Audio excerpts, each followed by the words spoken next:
اکثر ما فکر میکنیم کمالگرایی یعنی بهترین ورژن خود بودن، ولی در اصل کمالگرایی یک مکانیسم دفاعیه که با استفاده از اون ما از حس ترس و قضاوت شدن توسط دیگران رو نداریم و از خودمون داریم در واقع محافظت میکنیم. پس کمالگرایی به این معنی نیست که من بهترین ورژن خودم رو ارائه بدم یا بهترین باشم.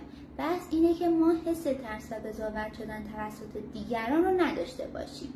افرادی که کمالگران میگن اگر عالی عمل کنن، عالی به نظر برسن، پس نتیجه عالی هم دریافت میکنن. کمالگرایان دو نوعن، یا کمالگرای سازگار یا کمالگرای ناسازگار.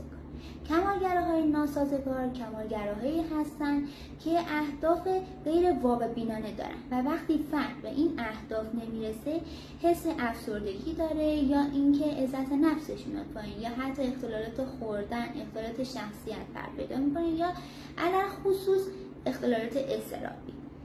و کمالگراهای سازگار کمالگراهایی هستند که چون اون هدف رو دارن تلاش میکنن به اون هدف برسن، پس به درجات بالاتری هم میرسن.